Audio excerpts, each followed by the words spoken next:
Donc, bonjour à toutes et à tous. Donc, je m'appelle Riccardo Bonalli. Donc, ma thèse a porté sur des méthodes pour le guidage optimal en temps réel de véhicules lanceurs. Donc, j'ai été encadré par Emmanuel Trella au laboratoire Jacques Lyon à Paris 6 et ici à l'ONERA par Bruno RSC, donc département d'ETIS, unité NGPA. Donc, tout d'abord, je vais vous introduire les applications qui ont mené cette étude, d'où on découlera les objectifs de thèse. Ensuite, j'ai développé un petit peu les démarches suivies qui peuvent se classifier, disons, en trois parties principales. Et je terminerai avec des conclusions et des perspectives. Donc, aujourd'hui, l'ONERA s'intéresse de plus en plus à la commande de véhicules lanceurs faits, disons, de façon autonome. Donc, l'exemple typique est représenté par les problèmes de rendez-vous concernant l'interception de missiles. Donc le but ici est d'intercepter une cible rapide et d'habitude capable de manœuvrer, tout en satisfaisant certains critères d'optimalité. Donc plusieurs phases se déroulent. Donc initialement, la cible est détectée et traquée par un radar. Donc ensuite, une station de commande évalue une certaine trajectoire préalable et enfin, le missile intercepteur est lancé et le système de guillotage conduira ce missile vers la cible pour la neutraliser. Donc pendant ma thèse, on s'est occupé de la génération de trajectoires. Donc cela peut être fait hors ligne, comme je viens de vous expliquer, mais bien entendu, des computations en ligne sont préférables, car elles permettent de prévoir de possibles stratégies d'évasion de la cible. Plus précisément, le défi proposé par ma thèse a été de développer des algorithmes pour le guidage optimal en temps réel de véhicules lanceurs, capables de travailler avec une charge computationnelle réduite et capables aussi de s'adapter à tout changement rapide extérieur de scénario. Donc le problème du guidage optimal rentre dans un cadre plus général de problèmes dits de contrôle optimal. Ce genre de problèmes sont très bien connus dans la communauté scientifique et en littérature, il existe deux classes principales de méthodes numériques pour les résoudre. Donc la première, dite méthode directe, consiste à discrétiser tout variable concerné, donc l'état, le contrôle, etc., pour transformer cela dans un problème d'optimisation non linéaire sous contrainte. Donc, ces méthodes sont généralement robustes, mais leur efficacité dépend fortement de la charge computationnelle dont on dispose. Donc cela les rend préférables pour des computations en ligne.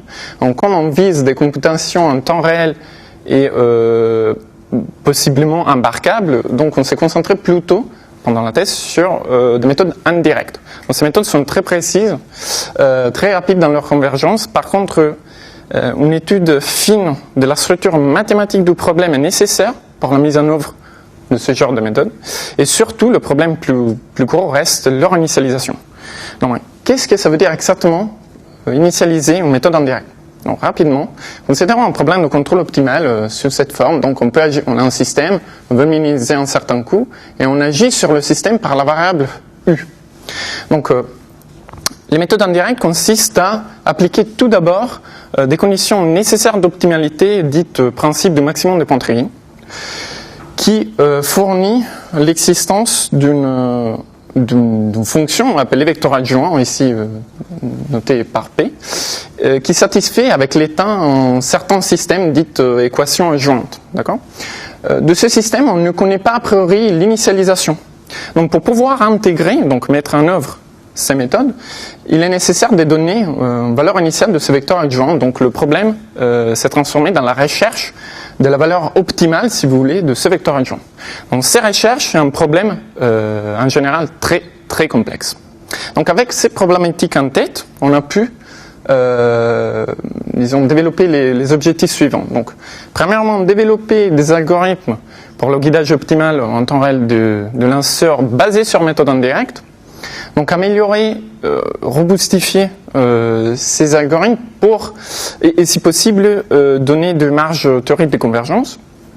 Et du coup, à l'aide des points précédents, développer, si possible, un logiciel totalement automatisé pour l'interception optimale de missiles qui sera propriété de l'honneur.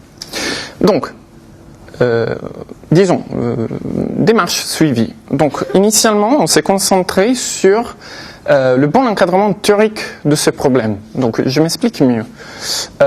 Tout problème généraux, disons, de guidage optimal, donc J ou JP, peuvent être mis sur la forme suivante de problème de contrôle optimal. Donc, notre système est représenté par la variable R, donc la position, la variable V, vitesse, la variable U, qui est la direction principale de l'engin. D'accord ? U sera notre contrôle. Donc, on veut minimiser un certain coût, pendant que le système est sujet à la dynamique du vol endoatmosphérique. De plus, pour réellement contrôler l'engin, on cherche de satisfaire certaines contraintes, disons, de stabilité, notées ici avec la fonction C. En gros, ces contraintes empêchent l'incidence, si vous voulez, de dépasser une certaine valeur maximale. Donc, ces contraintes est dite mixte car elles mélangent à la fois des variables d'état V et des variables de contrôle U. Donc, cela, en fait, sort du cadre classique des méthodes indirectes et rendre la résolution par méthode indirecte vachement plus complexe. Pourquoi ? Parce que dans ce cas-là, le principe de maximum nous donne un vecteur adjoint comme variable, mais aussi il donne l'existence d'un ultérieur multiplicateur, d'accord, dénommé ici par mu, dont l'évolution en temps n'est pas connue. Donc cela en fait empêche pratiquement de pouvoir intégrer les nouvelles équations adjointes, d'accord. Donc en résumant, dans ce cas-là, c'est impossible d'appliquer sans ultérieure information des méthodes indirectes. Donc la solution qu'on a donnée a été de chercher dans quelque façon, effacer la contribution de la variable mu. Comment ? On s'est aperçu que il existait des coordonnées locales de Euler, d'accord, sous lesquelles la contrainte mixte pouvait se représenter comme contrainte pure de contrôle. Donc, localement, ce problème rentre dans le cadre classique de méthode indirecte. Par contre, dû à leur nature locale, les coordonnées d'Euler nous empêchent de pouvoir décrire tout l'espace, donc toute possible mission, tout possible scénario. Cela est un problème apparent car on peut démontrer qu'il existe d'autres coordonnées locales d'Euler qui couvrent les singularités des premières et sous lesquelles la contrainte mixte peut toujours se voir comme une contrainte pure de contrôle. Donc ici on a deux problèmes, d'accord, locaux à lesquels on peut appliquer des méthodes indirectes classiques. Problème, la nature locale de ces problèmes nous empêche de pouvoir définir une stratégie optimale qui soit globale. Donc un résultat important qu'on a fait dans la thèse, c'est qu'en travaillant un petit peu donc avec des connaissances mathématiques, entre guillemets, on peut dire la chose suivante. Tous les variables concernées dans la méthode indirecte, notamment comme l'état, le vecteur adjoint, etc., sont des fonctions qui peuvent se coller, entre guillemets, avec continuité lorsqu'on passe d'un système de coordonnées à un autre, et vice-versa. Donc en résumant, dans ce cas-là, on peut quand même appliquer la théorie, si vous voulez, de méthode indirecte classique dans ce cas-là aussi. Donc, une fois achevé ce but important théorique, qui nous a permis de pouvoir définir une méthode indirecte, mais dans ce cas-là, on a considéré des possibles résolutions numériques. Donc, je vous rappelle que la problématique principale qui concerne les méthodes indirectes est leur initialisation. Donc, pour gérer cette problématique, on s'est appuyé sur des méthodes dites d'homotopie ou de continuation. Donc, l'idée est très simple. On a un problème, d'accord. On cherche de le simplifier tant qu'on arrive à un problème plus simple, appelé d'habitude problème d'ordre 0, qu'on est capable de résoudre. Et à partir de la solution approximée de ce problème, on cherche de récupérer la solution du problème originel par déformation de paramètres. Donc ici, il y a deux étapes principaux.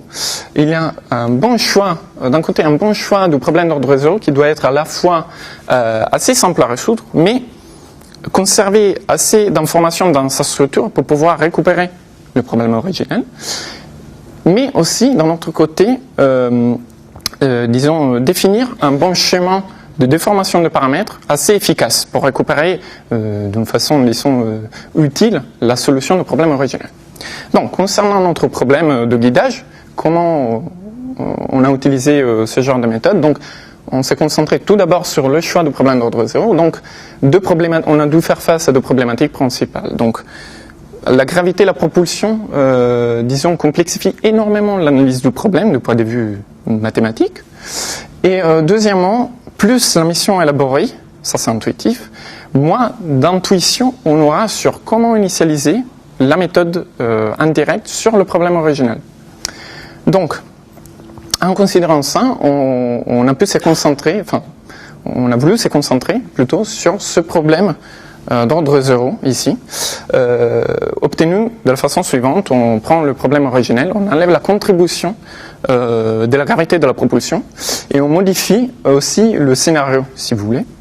Donc, en utilisant le principe de maximum sur ce problème directement avec quelques approximations, on a pu obtenir une loi de guidage analytique, celle-ci, qui nous a permis en fait d'initialiser correctement une méthode d'indirect directement sur ce problème d'ordre 0. Donc en résumant, à ce stade-là, on a une solution de ce problème-là. D'accord ? Donc deuxièmement, on a dû construire un schéma homotopique, d'accord, de déformation de paramètres. Donc en partant de la solution de ce problème, on a considéré deux paramètres de déformation. Premièrement, on a récupéré la contribution de la gravité et de la propulsion, d'accord, en obtenant aussi la contribution de la contrainte mixte. De cela, on a obtenu une solution de ce problème intermédiaire, d'accord. Et dans un deuxième passage, on a ajouté la contribution du scénario originel, d'accord, pour obtenir la solution du problème originel. Donc, ce chemin a été généralisé, robustifié, amélioré, et c'est au cœur, si vous voulez, du logiciel qu'on a développé pendant ma thèse, ici à l'UNERA, pour l'interception optimale de missiles. Donc ici, j'ai une petite présentation Hardware in the Loop. Donc ici, vous voyez, on a un scénario d'interception. Ici, ça c'est notre cible, ça c'est notre intercepteur.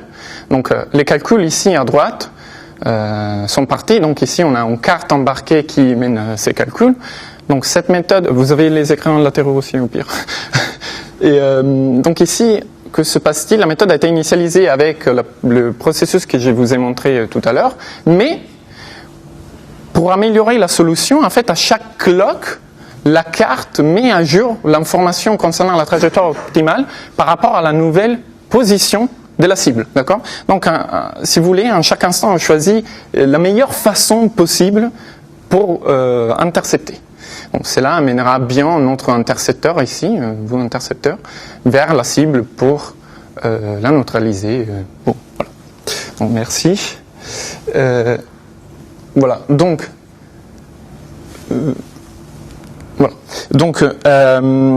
Donc tout ce que je viens de raconter faisait partie de la première moitié de la thèse. Donc dans un deuxième temps, on s'est concentré sur un autre problème qui disons, concerne toujours la même application, mais du genre différent. L'idée, c'était que, donc jusqu'à maintenant, on a considéré que des problèmes de guidage. On s'intéressait aussi à modéliser la présence de pilotage, d'accord, modéliser, pas considérer exactement la présence. Cela nous a permis de considérer, si vous voulez, des retards entre le guidage et le pilotage. Donc, en résumant, on a dû répondre à la question suivante: comment résoudre de façon efficace des problèmes de contrôle optimal avec retard à l'aide des méthodes indirectes.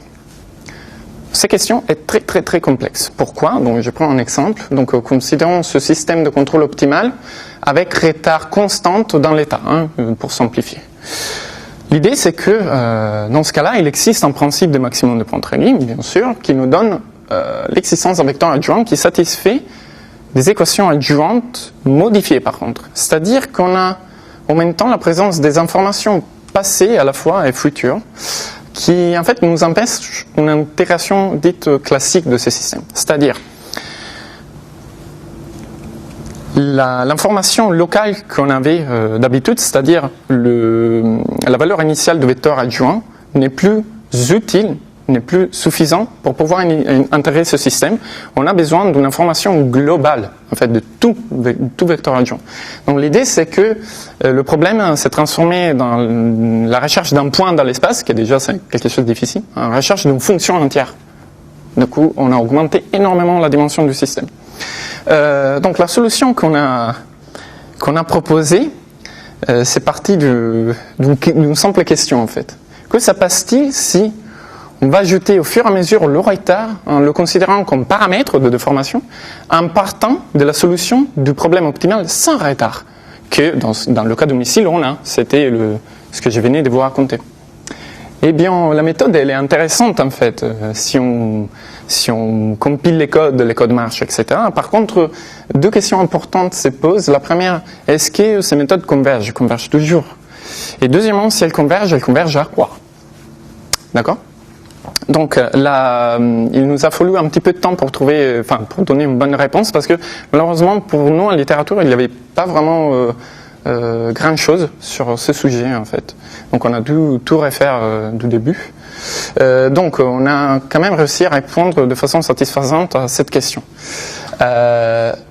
Sous certaines hypothèses et avec des retards assez petits, entre guillemets, la méthode que je viens de vous expliquer converge toujours à la solution optimale du problème avec retard. De plus, peu importe la façon que l'algorithme choisira pour arriver à la convergence du code, c'est-à-dire le pas de retard qu'il va choisir de façon homotopique, que la méthode convergera toujours. Donc, égale robustesse du code, donc très important du point de vue numérique. Donc, on a appliqué ça à un problème de rendez-vous. Donc ici, alors, il y a un peu de curve. Donc ici, en 3D, on a les trajectoires. Donc, on a un système qui part d'ici et veut arriver là-bas. Et donc ici, vous avez la projection de ces trajectoires à gauche, à droite ici, vous avez la projection en 2D. Et donc ici, vous avez le contrôle, que cette fois-ci, du coup, on a modélisé la présence du pilotage. Donc ce contrôle représente, si vous voulez, indirectement l'accélération de rotation. D'accord? Donc cette courbe représente la trajectoire optimale pour le problème sans retard, sans aucun retard. Donc on ajoute par notre méthode une seconde de retard, donc on voit déjà que la solution change radicalement. Et si on va ajouter 2 secondes de retard, que c'est déjà excessif pour ce genre de système, on voit que la solution est totalement différente, elle a changé de façon pas prévisible en fait. Donc on a ajouté aussi des retards vachement plus élevés en fait, en montrant que la méthode converge. Donc en montrant aussi de façon empirique la robustesse, si vous voulez, de la méthode. Donc, en résumant, donc on a réussi à, disons, répondre de façon, je pense, assez satisfaisante, entre guillemets, aux questions posées par l'ONERA concernant le guidage optimal de véhicules lanceurs en temps réel. Donc c'est là un couplant, si vous voulez, de méthodes indirectes avec des méthodes d'homotopie. Donc cela a été à la base pour le développement qui a été fait d'un logiciel totalement automatisé pour l'interception optimale ici à l'ONERA. Et donc apparemment, pour la première fois en littérature, on a réussi à donner un cadre à la fois théorique et à la fois numérique aussi concernant les problèmes de contrôle optimal avec retard, cherchant de les résoudre par méthode indirecte. C'est là à l'aide de la continuation sur le retard. Donc perspective, bon, il y en a beaucoup, dont ici j'en résume 2-3, les plus importants. Donc initialement, des améliorations considérables pourraient venir du fait de considérer d'autres contraintes d'état, comme notamment le facteur de charge. Donc cette fois-ci, le formalisme devra changer un petit peu. Et donc, du point de vue retard, on a considéré des retards constants. Donc ça serait intéressant pouvoir élargir les théories qu'on a achevées pour des retards qui ne sont pas constantes ou même pas connus. Donc avec, disons, des boucles d'estimation derrière aussi. Donc de point de vue applicatif, ce code a été testé, vient d'être testé aussi sur des applications contractuelles en fait, ici à l'ONERA. Et l'ONERA envisage justement essayer d'étudier, d'appliquer la même méthode pour d'autres contrats plus récents concernant notamment les véhicules lanceurs réutilisables. Donc ici vous avez quelques publications dans des journaux internationaux comme Transactional Automatic Control et SciCon. et quelques conférences internationales comme IFAC et ACC. Du coup, je vous remercie pour l'attention et si vous avez des questions, je serai ravi de vous répondre. Merci.